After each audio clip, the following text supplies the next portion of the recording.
Avenue Historian, kembali lagi pada hari ini kita akan melakukan diskusi bersama dengan Pak Hanafi Iya, Wibowo. Selamat siang. selamat siang Pak Ya. Daniel.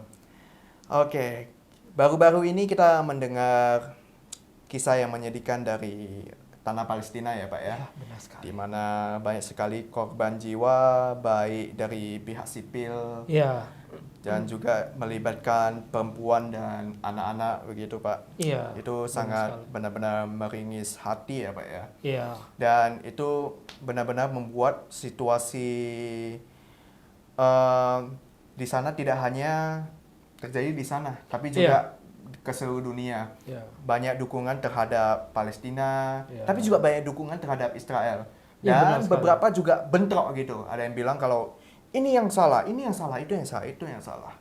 Memang sebaik-baiknya itu adalah bagaimana kita jelajahi dulu sejarahnya ya, biar Iya. itu orang juga lebih paham. Kira-kira akar permasalahan dari konflik Israel Palestina itu dari mana asalnya itu? Dari sejarahnya Pak itu. Oke. Sejarah awal mulanya. Betul. Oke. Izin saya jelaskan ya. Sebetulnya sejarah permulaannya adalah kita harus merujuk dulu kapan Israel berdiri. Nah, sebetulnya jawabannya bisa Anda temukan di buku ini. Tapi kali ini saya akan bacakan dari PDF-nya aja ya. Dari hasil temuan saya. Jadi Israel sendiri itu kan berdiri tahun 1948. Pada bulan Mei 1948. Itu tanggal proklamasi Israel. Mereka proklamasinya itu beberapa tahun setelah Indonesia proklamasi. Seperti yang kita tahu, Indonesia adalah negara pertama yang memproklamirkan kemerdekaan pasca Perang Dunia Kedua.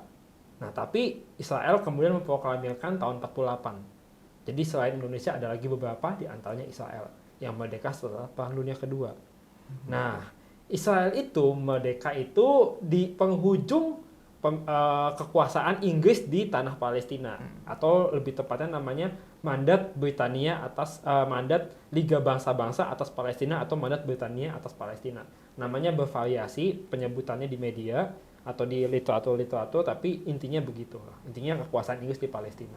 Di akhir kekuasaan itu dan sebelum ada pelaksanaan Morrison-Grady Plan yang merupakan hasil dari Anglo-American Inquiry, akhirnya di saat vakuman kekuasaan seperti yang Indonesia lakukan, Israel proklamasi. Tapi permusuhan antara sebelum Israel berdiri sendiri, sudah ada banyak ketegangan antara penduduk Palestina dari etnis Arab, yang ada yang beragama Islam, ada yang beragama Kristen, dengan kelompok Yahudi, terutama khususnya Zionis Yahudi. Tapi kalau untuk itu kita harus merujuknya ke masa lalu Israel dulu gitu.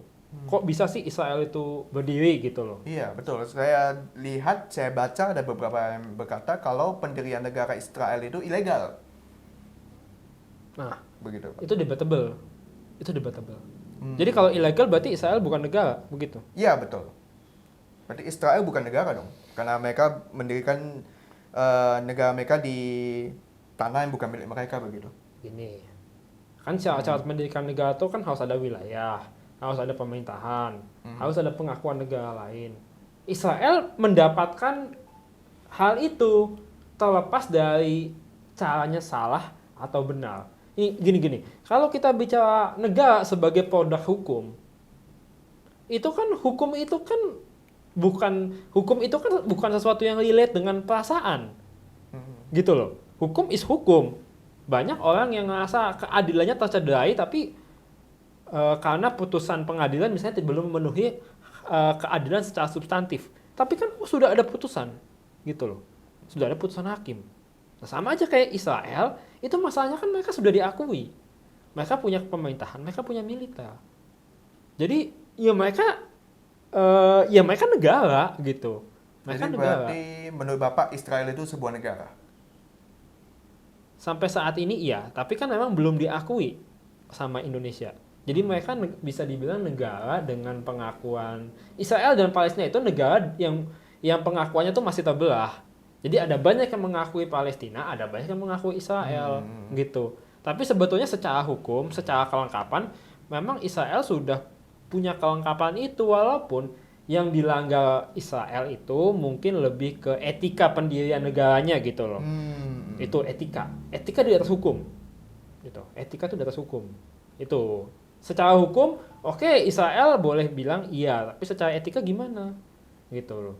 Secara etika ada banyak hal yang disebut-sebut dilanggar oleh Israel, dan itu kita bisa lihat dari sejarah pendiriannya, dari akhir kekuasaan, dari awal era kekuasaan Inggris tahun 1920 sampai tahun 48. Itu bisa kita lihat ada banyak hal yang sebetulnya beda dengan Indonesia lah dalam mendirikan negara, begitu. Ada banyak konflik di situ, gitu. Bahkan konflik dengan pemerintah Inggris juga ya. Iya, begitu. Jadi konflik dengan pemerintahan Inggris itu malah di akhir masa kekuasaan Inggris di tahun 42, 43, di Perang Dunia Kedua lah, sebelum 47 lah, paling banyak kan 47. Tahun 47 tuh konflik antara orang-orang kelompok Zionis dengan Inggris tuh makin banyak. Di antaranya tuh adalah pemboman jembatan di Palestina, peledakan hotel King David itu oleh pihak Zionis gitu. Pihak Zionis kan punya beberapa organisasi paramiliter, misalnya Haganah, Irgun, Palmah, Lehi, atau Stone Gang karena diambil dari nama pendirinya Abraham Stone. Gitu. Jadi mereka itu menurut pemerintah Inggris sendiri itu mereka melakukan aksi-aksi teroristik. Berarti Gitu. boleh dibilang Zionis itu teroris dong? Tidak semua Zionis itu teroris. Tapi memang kelompok paramiliter Zionis itu melakukan aksi-aksi teroristik dan itu diakui oleh Inggris. Itu juga faktor yang mengakibatkan kenapa? Nih, Israel anggota British Commonwealth bukan? Bukan. Nah itu. Ketika resolusi 181 itu Inggris dan disebutkan di sini di buku ini, itu disebutkan bahwa Inggris meminta kepada semua negara-negara negara-negara dominion dan lain-lain sebagainya yang berafiliasi dengan Inggris untuk netral dalam kasus partition plan Palestina. Itu Inggris meminta mereka untuk netral. Tapi sayangnya ada satu yang nggak ikut dan tetap membela Israel, namanya Australia. Australia tetap dia di pihak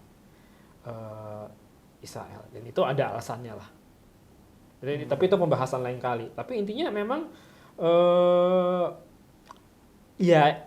kalau Israel sendiri, Zionis sendiri sebelum adanya Israel itu memang menggunakan banyak cara dari mulai militer sampai diplomatik untuk bisa mendirikan apa yang namanya mereka sebut negara Israel atau Medinat Israel gitu. Berbagai macam cara, dan itu memang sesuai dengan kalau kita ngebahas Israel itu harus ngebahas Zionisme dulu sebetulnya.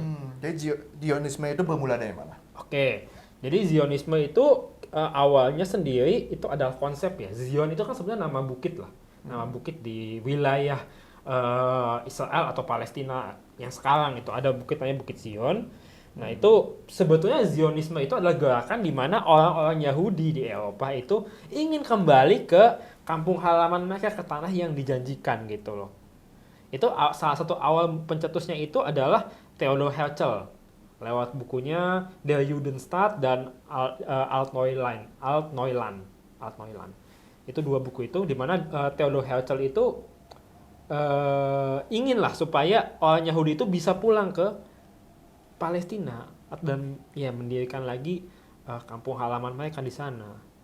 Makanya Inggris sendiri itu membuat klausa term sendiri setelah ada deklarasi Balfour itu kan namanya Jewish National Homeland, tanah air Yahudi. Nah itu Zionisme tuh bermula dari situ. Tapi Zionisme sendiri juga ada banyak variannya.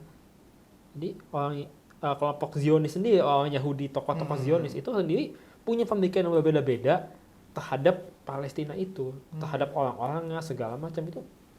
Mereka nggak sepenuhnya sepaham, gitu.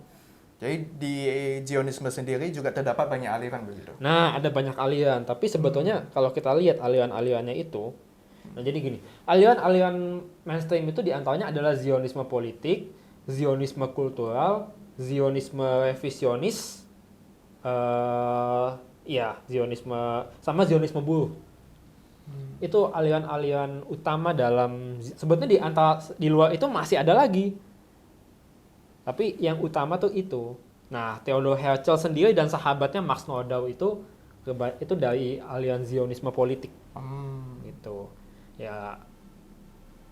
Nah, rivalnya Theodor Herzl yaitu Zvi Ginsburg alias Ahad Ha'am itu dari Zionisme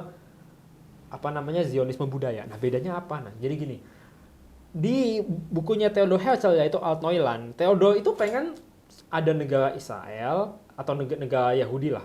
Negara Yahudi di Palestina di mana orang-orang Yahudi ada di situ, negaranya berteknologi tinggi, menggunakan bahasa Jerman gitu. Jadi karena beliau itu sendiri kan, jangan lupa Yahudi Eropa Timur, Yahudi Ashkenazi itu menggunakan bahasa Yiddish, yaitu bahasa Jerman yang ditulis dengan aksara Ibrani.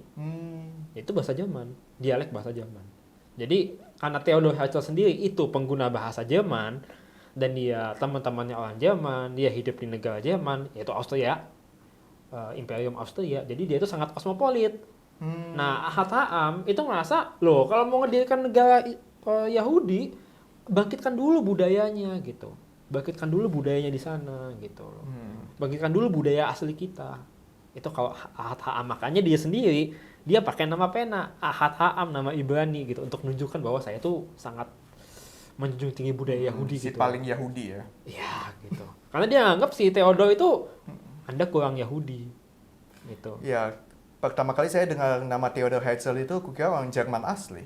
Nah, karena memang orang Yahudi kan rata-rata pakai nama Jerman. Kan waktu zamannya Kaisar Austria, Joseph Benedict Anton Michael Adam von Habsburg-Lothringen, namanya panjang ya. Itu beliau mengeluarkan peraturan di paten Judennamen gitu, yang dimana orang Yahudi itu harus mengganti nama sebagai seperti nama Jerman gitu loh. Jadi kalau lu bayar duit, semakin tinggi duitnya, lu bisa dapat nama yang bagus. Gitu. Berarti kayak orang Cina di Indonesia dong? Ya, persis gitu. Ada Daniel Limanta, ada siapa lagi, sebutlah nama-nama seperti itu. Gitu. Dari Lim Xiaoleong jadi Sudono Salim gitu. Ya. Itu berlaku di Eropa juga. Nah, boleh dibilang berarti orang Cina itu orang Yahudi versi Asia ya? Itu ada yang bilang gitu loh, ada yang bilang. Namanya yang mengutarakan term itu adalah Luang Wiciwatakan. Dia itu salah satu pejabat tinggi di zamannya di Thailand zaman fasis, di Thailand era Perang Dunia Kedua. Luang Wiciwatakan alias namanya Neo Kim. Beliau itu orang Tionghoa, tapi dia itu sangat agak nasionalis dan beliau bilang, Yahudi itu adalah Tionghoa itu Yahudinya Asia Timur. Padahal dia Tionghoa juga. Gitu. Itu beliau yang bilang. Jadi benar-benar paralel ya. Ya, tapi bedanya setidaknya orang Tiongkok tidak punya sengketa seperti di Israel ya. Paling sengketa antar sesama. Iya. Taiwan misalnya. Iya, betul. Hong Kong, Makau. Iya, kalau Tiongkok kan emang sengketanya selalu dengan sesama kan. Yeah. Kayak zaman Three Kingdoms lah gitu. Kayak gitu. Nah, balik lagi. Itu ada tadi Zionisme politik sama Zionisme budaya. Nah, bedanya apa sih soal status Palestina gitu? Jadi kayak gini.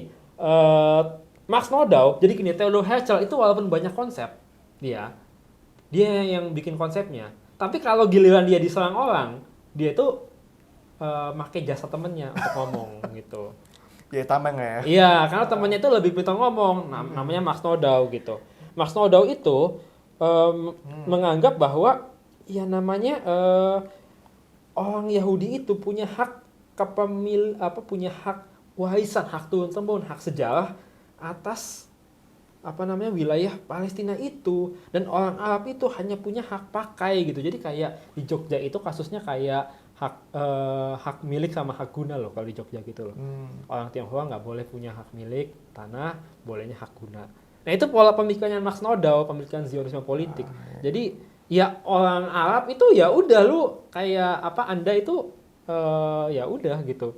Hak Anda tuh lebih kecil daripada haknya orang Yahudi sebagai pemilik tanah asli. Gitu. Jadi orang Yahudi itu masa pribuminya tuh kita, bukan Anda. Nah, kalau menurut saingannya Herzl sama Nodau yaitu Ahad Ha'am, dia bilang ya hak-hak sejarah bangsa Yahudi itu untuk bisa menetap di Palestina itu lebih besar dari hak-haknya orang Arab. Nah, itu dua aliran itu aja udah agak kelas, tapi dua-duanya sama. Dua-duanya cenderung menyudutkan haknya orang atau memperkecil haknya orang Arab di Palestina. Terus, nah kalau dari Zionisme buruh, David Ben-Gurion itu Perdana Menteri pertama Israel. Dan dia adalah proklamator Israel juga. Bisa dibilang founding father Israel. Dia bilang kalau hak-haknya orang Yahudi di Palestina itu lebih tinggi daripada haknya orang Arab. Gitu. Dan Palestina itu penting untuk orang Yahudi sebagai bangsa gitu loh. Nah, jadi dan udah haknya orang Yahudi di seluruh dunia untuk menetap di Palestina, dan hak itu nggak dimiliki oleh orang Arab kalau menurut Ben Gurion, Perdana Menteri pertama Israel. Nah, tadi itu Zionisme buruh. Nah, kalau Zionisme revisionis itu yang disebut-sebut agak lunak ya. Enggak. Itu Lebih justru keras lagi. lebih keras lagi. Namanya ZF Jabotinsky, itu nama lengkapnya Vladimir Jabotinsky, dipanggilnya ZF gitu. Dia itu bilang bahwa Palestina itu hanya securul tanah milik bangsa Arab gitu. Jadi kalau itu diambil buat orang Yahudi itu sah-sah aja gitu loh. Dan apapun yang kita lakukan, misalnya orang Arab Palestina itu harus dipindahkan atau apa, ya itu hak yang sah gitu. Itu hak yang sah untuk dilakukan dengan cara apapun. Itu dari 4 pemikiran aliran utama Zionisme, semuanya cenderung mendisposisikan orang Arab Palestina gitu. Jadi benar-benar sangat menekan orang Arab jadinya ya. Nah, dan bayangin, Zionisme itu bisa dibilang kurang lebih kayak Pancasilanya Israel sebetulnya. Itu kan sebetulnya dasar pendirian Israel itu ya Zionisme. Kalau Zionismenya aja udah begitu, akarnya, fondasinya, wet anschauungnya kayak begitu. Terus apa yang mau diharapkan gitu dari mereka? Jadi memang benar-benar dari dasar mereka itu adalah benar-benar tidak memiliki kompromi sama sekali ya untuk orang Arab ya di Palestina ya gitu ya. Malah cenderungnya begini, kalaupun ada kompromi kayak misalnya kelompok-kelompok Zionis politik, misalnya gini. Dari Zionis politik tadi kan Theodor Herzl sama Max Nordau. Itu salah satu yang pengikut ideologi itu adalah Chaim Weizmann gitu. Chaim Weizmann itu presiden pertama Israel. Kalau Ben Gurion tadi Perdana Menteri, presidennya Israel. Beliau sering bernegosiasi dengan elit-elit Palestina, elit-elit Arab Palestina. Tapi beliau menolak untuk negosiasi dengan rakyat langsung. Jadi hanya sesama elit gitu. Itu yang paling lunak loh. Itu yang paling lunak. Zionisme politik itu sebetulnya yang agak soft gitu approach-nya. Tapi tetap aja sama endingnya. Jadi orang Arab Palestina itu dianggapnya ya dianggap tamu doang gitu ya. Iya, kurang lebih begitu. Padahal orang Arab di Palestina sendiri harusnya sudah lama ya semenjak pemberontakan Bar Kokhba ya. Nah, kalau soal orang Arab sendiri itu kan gini, kalau menurut Pak Dubes Palestina Faris Al-Mihdawi, ya beliau juga narasumber buku ini. Beliau itu bilang bahwa sebetulnya orang Arab Palestina sendiri itu bukan murni Arab. Jadi, dan bahkan di beberapa narasi-narasi di keluarga di Palestina itu ada yang bilang kita ini keturunan Samaritan, kita ini keturunan Yahudi. Ada yang mengakui seperti itu, gitu. Samaritan itu kan salah satu etnis lama ya yang ada kaitannya dengan Samaria ya.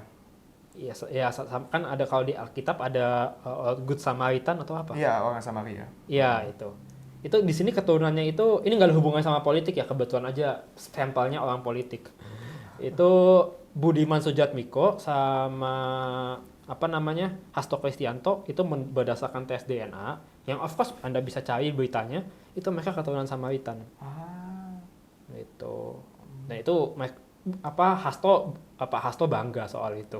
Lumayan bangga. Baik keturunan Yahudi ya secara tidak langsungnya. Karena orang Samaria kan basicnya orang Yahudi juga sebenarnya. Iya, masih kerabat lah, masih dekat-dekat lah gitu. Gitu. Jadi kalau menurut Pak Dubes Palestina sendiri itu Palestina itu kan dikuasai banyak bangsa. Dan itu kan bangsanya kan saling kawin-mawin, bercampur begitu. Islamisasi terhadap wilayah Palestina itu yang paling kuat itu kan pas zaman dinasti Mamluk. Bukan Islamisasi sih. Dakwah Islam udah ada sebelumnya, Arabisasi lebih tepatnya. Gitu. Mamluk ya. Iya, dinasti Mamluk itu benar-benar itu dari Mesir kan? Iya kan wilayah Palestina kan salingnya dikuasai oleh rezim yang berkuasa di Mesir. Awalnya kan gini, habis perang salib itu kan Salahuddin Al-Ayyubi kan menguasai Mesir. Sebenarnya dia udah berkuasa di Mesir duluan. Dia di Mesir menguasai wilayah kan Palestina kan. Iya, iya. Ya, Salahuddin Al-Ayyubi. Dan berhasil merebut Yerusalem ya. Ya, habis itu kan dinasti Ayyubiyah itu kan digantikan sama dinasti Mamluk kan. Kurang lebih begitu. Timelinenya gitu. Dinasti Mamluk itu kan sebenarnya dinasti Turki awalnya.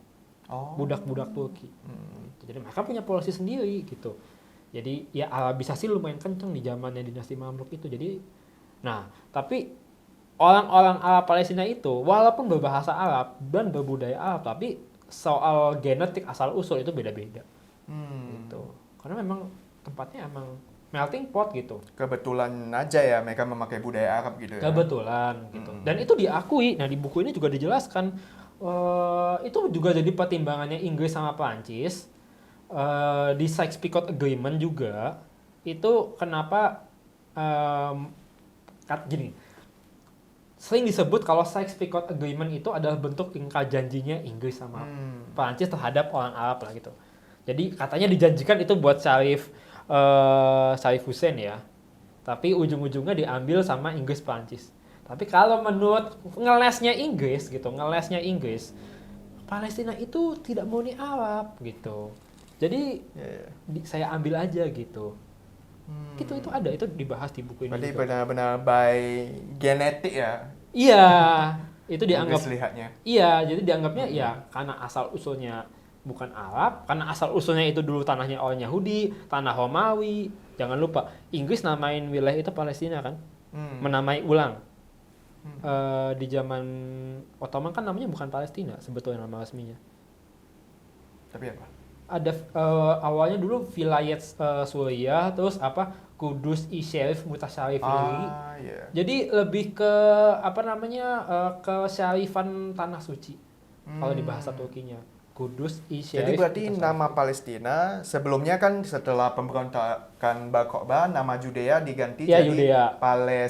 Syria Palestina. Syria Palestina ya kan. Ya. Baru kemudian di masa dinasti Islam itu diganti namanya kembali. Di zaman awal Al-Waqa Khalifahan itu kan wilayahnya kan dibagi jadi distrik militer. Kan orang Arab kan menaklukkannya secara militer. Jadi administrasinya administrasi militer, agak kayak Jepang sistemnya gitu. Namanya Jun, JUND, Jun. Jadi ada Jun al-Urdun, Jun al-Filastin. Nah itu. Jadi ada lagi nama Filastin ya? Ada di situ. Nah, tapi kemudian waktu zaman Perang Salib, nah itu wilayah itu dibagi lagi jadi Outremer bahasa Prancis. Tanah seberang lautan, Outremer itu atau Outremer bacanya gimana sih bahasa Prancis tuh?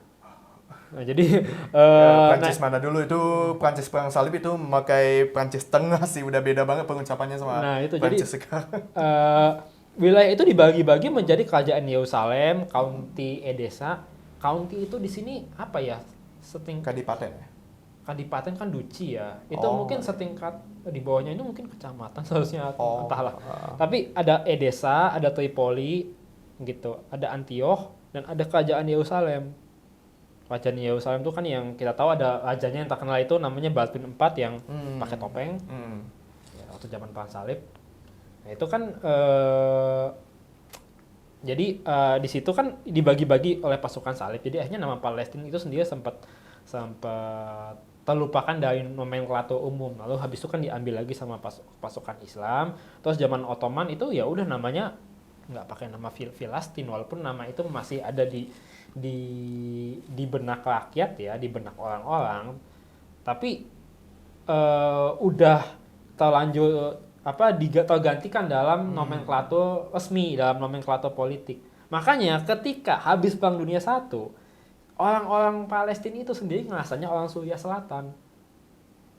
Nggak salah. Karena waktu zaman Nabi juga itu kan Palestina, Lebanon, Yordania, Israel modern, Suriah itu dianggapnya wilayah Bilad Asyam atau Syria Raya, Suriah Raya, atau Greater Levant. Gitu. Jadi nggak sepenuhnya salah.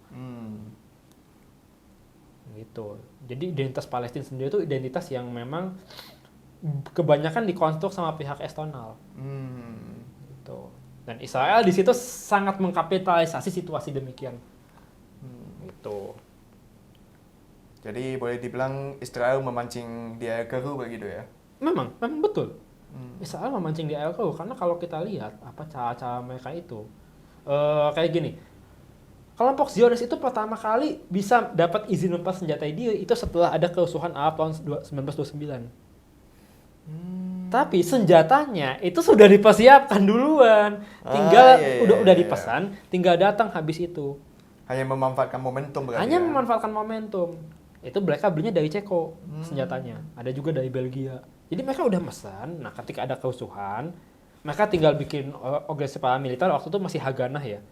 Terus datanglah itu senjata di pelabuhan Haifa, sempat ketahuan. Makanya itu juga yang menjadi penyebab kerusuhan Arab tahun 36 karena dirasa bahwa Israel itu udah mulai mau pakai kekuatan senjata. Begitu. Sebenarnya pendirian negara Israel juga sebenarnya banyak batu kerikilnya ya. Memang, tapi batu kerikilnya dalam hal maksudnya hambatan dari negara Arab ya misalnya. Iya, hambatan dari negara Arab, terus ya intervensi Inggris lah. Gitu.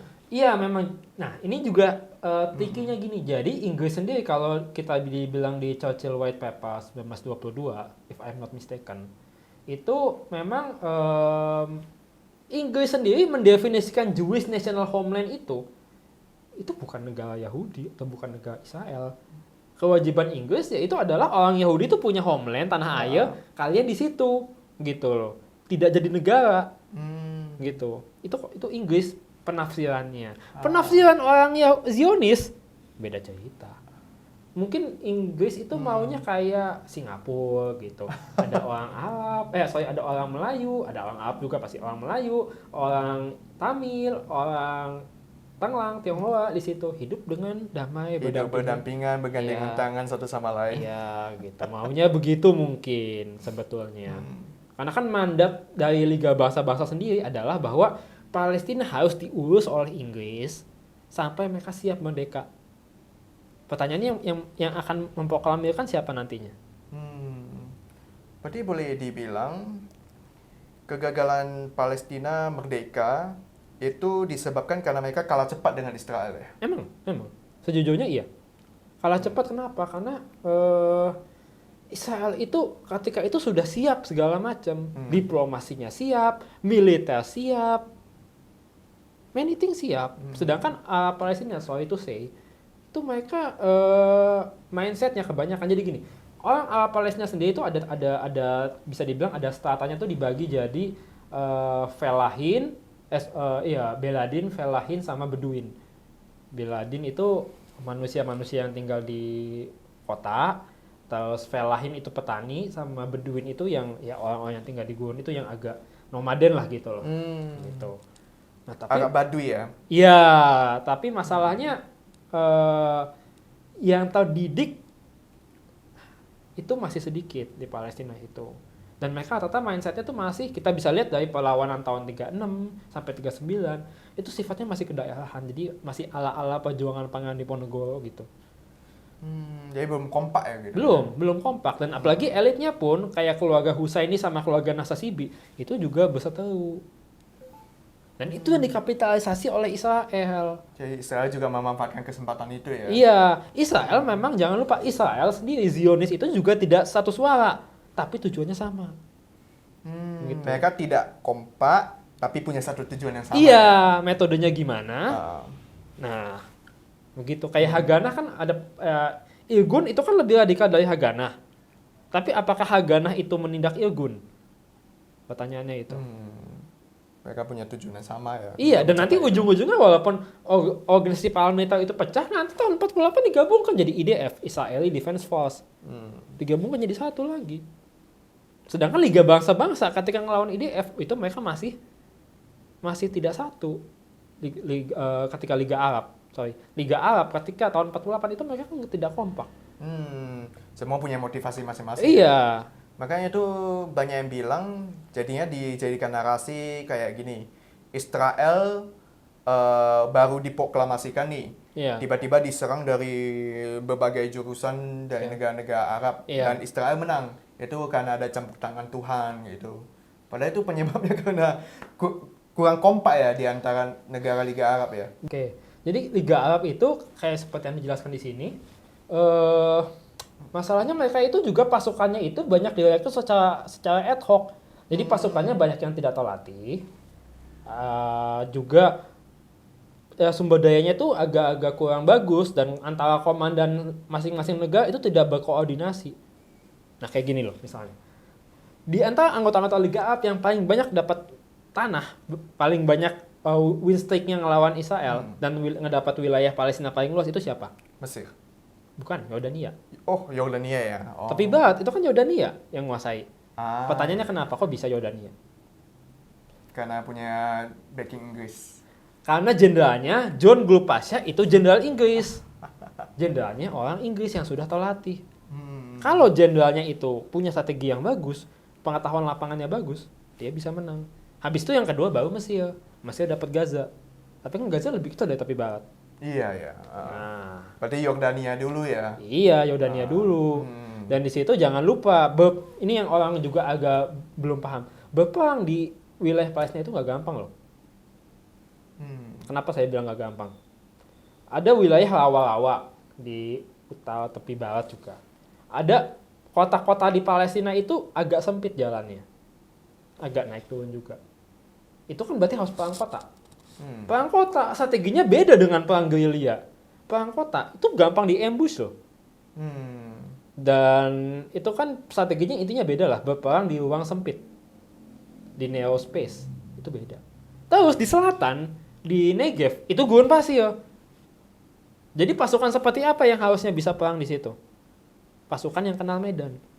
Pasukan yang tahu. Itu kan wilayah Palestina dari Negev, Galilea, Hebron, wilayah Haifa sampai ke utara dekat dataran tinggi Golan. Itu kan wilayah dataran tinggi yang udah agak rumput, perbukitan segala macam. Jadi dari dataran tinggi Golan makin ke selatan itu wilayahnya beda-beda. Jadi kalau pasukannya tidak sangat ahli dan tidak kompak, bisa keteteran kalau perang di sana. Pantesan Israel tahu medan dan akhirnya mereka win streak terus ya. Nah, itu mereka tahu medan, sedangkan pasukan musuh karena kadang-kadang kurang koordinasi. Jadi yang penting nih kalau pasukan aliansi itu yang paling penting apa? Koordinasi. Gitu. Kayak perang 6 hari itu kan duluan di airstrike itu semuanya jadi kelimpungan semuanya. Kayak gitu. Jadi yang penting koordinasi gitu. Kalau koordinasinya kurang bagus, nah ujung-ujungnya kalah. Apalagi jangan lupa negara-negara punya kepentingan sendiri-sendiri. Jadi tepi barat habis itu diapain? Habis dikuasai Yordania. Pertanyaan. Dianeksasi. Nah, kalau kata Pak Dubes, aneksasi itu bahasa narasi Israel. Diunifikasi. Unifikasi ke Yordania gitu. Jadi waktu itu Raja Abdullah Yordania, Abdullah pertama itu menggelari dirinya Raja seluruh Palestina. Karena Yordania itu kan sebetulnya kan nama Sungai Yordan. Iya. Jadi sebetulnya konstruksi Yordania, jangan lupa Yordania sendiri itu asalnya dari wilayah mandat Palestina loh. Dipisahkan sama Inggris. Iya. Dulu mandat Inggris kan berarti meliputi wilayah Yordania juga. Betul gitu. Makanya ZF Jabotinsky itu pernah disagree, pernah kesal dia. Harusnya Yordania itu milik Israel juga, milik kita juga gitu. Gitu. Dia dari Zionis revisionis, dia maunya Israel tuh gede gitu. Greater Israel ya. Iya, dengan segala cara of course. Karena dia memang orangnya agak garis keras gitu loh. Jadi habis itu tepi barat itu kan diunifikasi ke Yordania. Makanya sampai sekarang, kan kalau urusan mau ngurus apa ke Palestina, itu kan harus lewat kedutaan KBRI di Amman di Yordania. Berarti secara efektif negara tepi barat Palestina sekarang itu banyak dikuasai Yordania ya? Tadinya kan dikuasai Yordania, terus pas perang tahun 67 diambil sama Israel. Itu sebetulnya awal mula petaka Palestina lagi. Tadinya kan sebetulnya diunifikasi ke Yordania itu bisa dibilang udah ya solusi yang zaman itu dianggapnya oke gitu loh. Ya yang bagus lah ya. Iya, karena Raja Abdullah juga punya klaim di mana dia itu ngadakan bukan referendum sih. Dia intinya ketemu sama tokoh-tokoh tepi barat dengan cara baik-baik gitu. dan rakyat dikasih paspor Yordania gitu. Jadi caranya bagus gitu. Kalau di Gaza beda lagi kasusnya. Jadi memang antara situasi di Gaza dengan tepi barat benar-benar kontras sekali ya. Sangat kontras karena Gaza itu juga lama di dalam pengaruh Mesir. Jadi of course pengaruh Ikhwanul Muslimin ke sana itu kuat. Nah, makanya Hamas ya jadi punya basis di sana itu wajar. Gitu. Tapi awalnya kan kenapa bisa begitu? Jangan lupa. Dulu Volker Bernadotte itu pernah punya ide. Volker Bernadotte itu pejabat PBB, diplomat PBB, yang diplomat Swedia yang mewakili PBB. Dia itu bangsawan Swedia. Pernah dengar nggak? Ya. Jadi dia itu mengusulkan supaya Gun Negev itu dikasih ke orang Arab. Tadinya waktu tahun 47 waktu partition plan solusi 181 itu kan dikasih ke Israel, ke Yahudi. Kenapa? Alasannya dikasih karena dianggapnya itu kan gun pasir.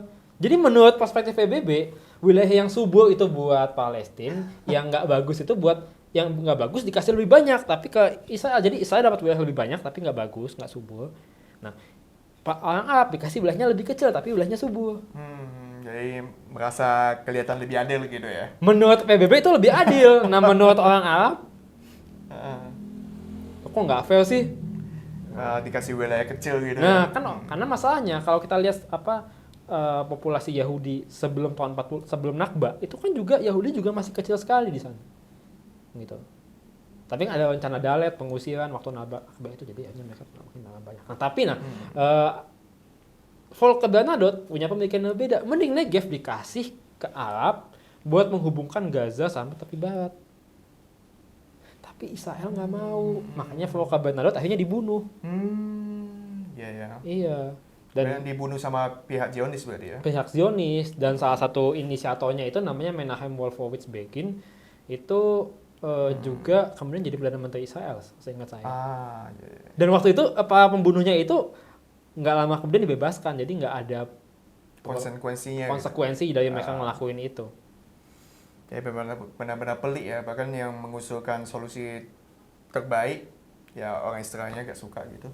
Iya, menurut kelompok Zionis yang melakukan pembunuhan itu mereka anggapnya bahwa Volker Bernadotte itu ancaman bagi negara Israel. Dan mereka takut pihak Israel akan menerima idenya itu, padahal pihak Israel sendiri kala itu juga nggak mau menerima ide itu. Gitu. Jadi kan kita udah hanya dari pembicaraan kita sekian lama ini kan apa yang bisa kita simpulkan mengenai negara Israel sendiri? Nah kan, betul. Seperti apa negara itu? Apa yang bisa kita harapkan dari negara demikian? Jadi kembali ke pertanyaan awal, apakah memang pendirian negara Israel itu ilegal? Ya kalau bicara soal fakta hukum ya, kalau para orang-orang yang agak suportif ke Israel kan anggapnya itu kan dia berdasarkan law of conquest, berdasarkan ya menang perang segala macam. Sebetulnya kan memang dari solusi PBB itu kan ya udah akan ada tanah yang didirikan dialokasikan untuk Israel. Terus mereka udah proklamasi, mereka udah punya ya pemerintahan, punya militer, punya pengakuan. Sebenarnya syaratnya udah lengkap, cuma masalahnya kan balik lagi kenapa tidak semua negara mengakui Israel? Caranya. Betul. Apakah itu etis? Nah, itu another question. Kalau kita bicara hukum sama kita bicara etika, itu dua hal yang berbeda loh. Apakah yang dilakukan Israel itu etis? Nah, itu. Betul. Ya, boleh dibilang pendirian negara Israel dari awal juga udah problematik ya. Gitu. Memang dia memantik banyak konflik yang sampai sekarang, sampai hari ini gak selesai-selesai. Betul sekali. Bahkan menyebabkan banyak orang menderita. Begitu. Ya. Anak kecil, perempuan, sekarang bahkan ketika saat ini sedang bicara, banyak orang sedang menderita di sana. Betul. Karena pendirian negara yang tidak etis ini ya. Ya, kurang lebih demikian. Jadi sudah memang pelik sekali ya. Sangat. Dan saya sih sendiri juga skeptis apakah hal itu bisa diselesaikan dengan mudah dalam waktu dekat ini. Apalagi yang kalau kita lihat soal gencatan senjata kemarin yang masih mendukung Israel kan banyak. Betul. Ya. Jadi memang intinya adalah bagaimana kalau kita memahami sejarah suatu hal, kita bisa get the bigger picture ya gitu ya. Betul. Soalnya kalau kita lihat di internet sekarang kan kalau orang berdebat mengenai suatu hal, ada yang bilang, oh Israel itu ya memang itu tanah mereka gitu. Ada yang bilang juga, oh Israel itu penjajah, mending kita hapuskan Israel dari peta gitu dan sebagainya. Kalau menurut Bapak sendiri, mana yang harus kita ikuti? Bagaimana posisi kita dalam mendukung Palestina? Begitu. Kalau dua argumen itu, saya ambil yang belakang dulu tadi. Israel tidak berhak dan harus dihapus ya. Iya. Kurang lebih gitu. Problemnya begini loh. Even tokoh-tokoh Arab zaman dulu itu juga nggak sepenuhnya juga nggak ke situ pemikirannya. Kayak misalnya gini, dulu Chaim Weizmann pernah negosiasi sama Emir Faisal, anaknya Saif Hussein. Jadi keluarga Saif Hussein sendiri ketika itu disebut-sebut itu punya pandangan yang agak positif bukan positif ya, yang agak lunak ke kelompok Zionis. Gitu. Kenapa? Mereka keturunan Nabi loh. Tapi kenapa? Karena waktu itu kan musuhnya masih Daulah Utsmaniyah. Gitu. Jadi mereka waktu itu belum menyangka akan sejauh itu, dan lagi waktu habis Perang Dunia Pertama, Israel kan belum ada. Jadi situasinya belum seperti pertengahan waktu zaman-zaman 1920-an 1930-an, belum seperti itu. Jadi wajar kalau mereka kemudian kalau waktu zaman dulu punya pemikiran demikian, tapi kemudian belakangan beda lagi, itu kan wajar karena kan dinamika. Ya. Terus tapi juga jangan lupa even Mufti Amin Al-Husaini yang maaf ini wajahnya di sini. Beliau tokoh perjuangan Palestina. Itu beliau ketika waktu gencatan senjata habis waktu di pertengahan revolusi tahun 36, beliau sempat bilang bahwa harapan dia ke Inggris, orang Yahudi yang sudah ada dan menetap, walaupun apa yang mereka lakukan, dibiarin aja di situ. Tapi tolong jangan ada lagi orang Yahudi yang datang, karena itu nanti akan merusak equilibrium, merusak kestabilan, gitu. Karena kan mereka ngebeli tanah, terus orang Palestinanya juga kemudian merasa tersaingi. Ada konflik agraria, ini juga yang sering jarang dibahas. Ada konflik agraria, terus kalau dilihat dari relasi kelas, jadi intinya konfliknya tuh agak ribet. Nah, jadi, tapi bahkan tokoh pejuang Palestina sendiri kala itu kan juga mengeluarkan argumen yang lunak bahwa mereka boleh stay, gitu.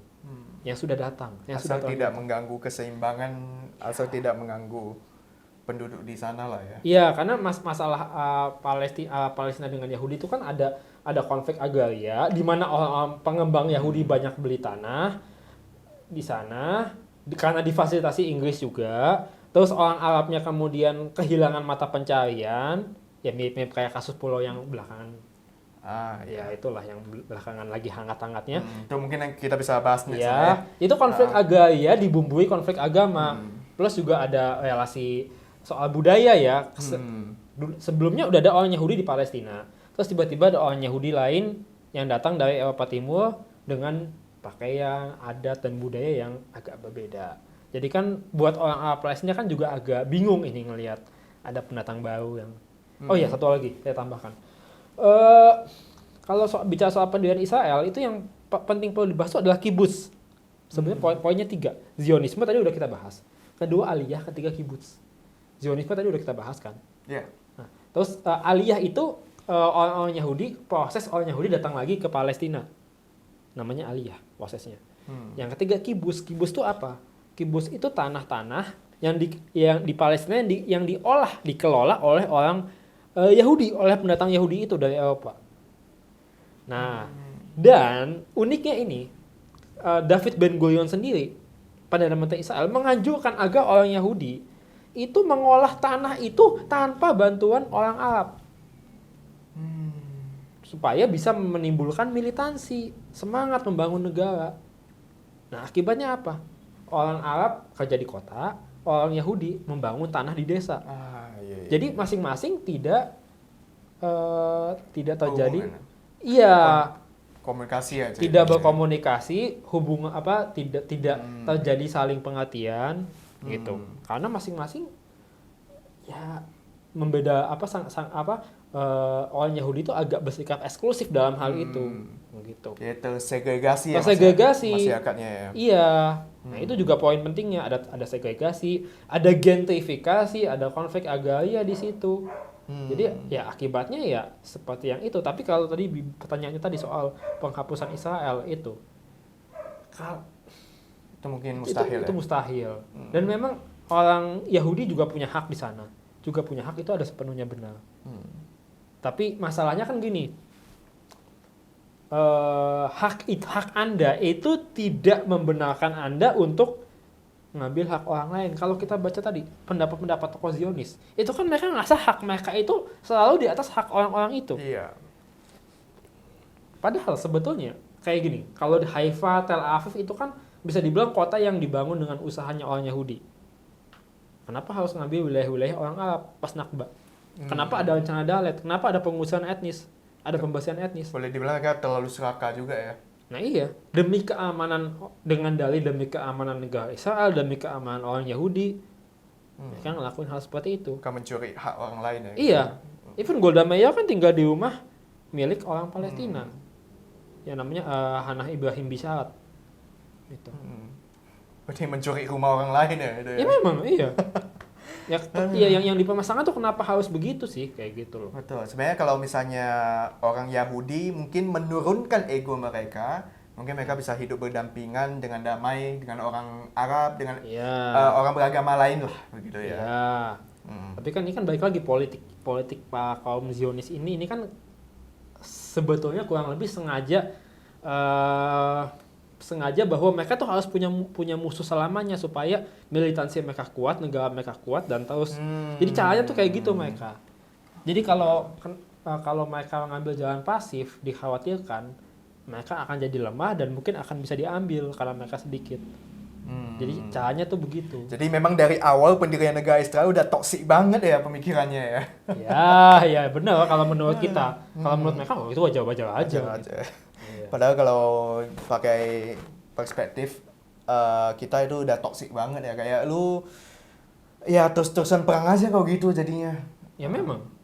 Ya karena kalau kita lihat dari pandangan Zionisme yang mainstream ini, itu semuanya juga agak tidak menguntungkan bagi orang Palestina. Even partai yang sekarang di Israel yang katakanlah agak garis lunak, Partai Kadima yang katanya garis lunak. Itu kan kalau kita baca platform partainya kan juga nggak sepenuhnya. Jadi gini, mereka mendukung ada solusi untuk orang Arab Palestina di platform partainya. Solusinya apa? Ya belum dijelaskan. Ya solusi, Hitler juga bicara solusi kok. Final solution of the Jews itu Hitler. Makanya ngeri banget kan, bisa jadi itu solusinya genosida. Nah, itu kan belum ada. Bedanya bahayanya kalau omongan itu agak ngambang, itu bisa macam-macam mengerikan salahnya gitu. Ya memang Israel tuh ada bagusnya, tapi juga sayangnya kalau kita bicara soal pendirian negaranya, soal sejarahnya, itu terlalu banyak hal-hal yang nyerempet garis etika lah gitu, etika dan kemanusiaan, itu yang sangat disayangkan sih. Ya, kita bisa lah ya membaca pendirian negara Israel itu di dalam buku ini ya. Ya, betul. Jadi buku Mengapa Palestina Gagal Merdeka ini adalah buku yang ditulis oleh Pak Hanafi juga. Ya, betul. Ya, dengan Duta Besar Palestina sebagai narasumber buku. Duta Besar Palestina periode 2014 ya sampai yang sebelumnya sekarang. Itu bisa dilihat di foto belakangnya. Pak Faris Al-Medawi sekarang sudah ditugaskan untuk Tiongkok. Gitu. Nah, jadi buku ini membahas banyak hal mengenai alasan kenapa Palestina gagal merdeka. Ya, jadi kenapa Israel bisa sukses mendirikan negara dalam tanda kutip? Kenapa Palestina endingnya mengalami nestapa? Dan itu sejarahnya diunut dari masa zaman Filistin, dari zaman Kanaan, zaman Romawi, dibahas semua di sini, lengkap. Jadi bagi kawan-kawan yang ingin mendapatkan buku ini bisa cek deskripsi dan bisa dipesan di sana ya. Iya, betul. Oke, jadi intinya dari diskusi ini memang sejarah berdirinya Israel sendiri dari awal sudah problematik banget ya. Sangat problematik. Ya, hanya ini menimbulkan masalah yang berlarut sampai hari ini ya gitu. Iya. Ya kita bisa berdoa yang terbaik untuk mereka Iya, dan sembari mendukung, kita posisinya ini kita tegak lurus ya dengan pemerintah Indonesia. KRI ya harus Iya, gitu. jadi kita tetap mendukung agar solusi dua negara tetap terwujud dengan Betul. transisi yang damai ya. Dengan transisi yang damai. Transisi yang damai dan kedua belah pihak bisa sama-sama mewujudkan perdamaian lah gitu. Iya. Meskipun kalau kelihatannya itu sangat mustahil ya, tapi kita yakin lah, kita berdoa dan tetap berjuang dan tentu saja kita tetap belajar. Iya benar. Tetap belajar, kita jangan sampai kemakan hoaks, Iya. kita jangan sampai diperdaya oleh berita-berita palsu. Iya. Kita tetap belajar dari sumber yang terpercaya ya. Betul, betul, betul. Oke. Kalau begitu mungkin sampai hari ini ya diskusinya ya. Mungkin next kita bisa ketemu lagi di diskusi selanjutnya. Sampai jumpa. Sampai jumpa.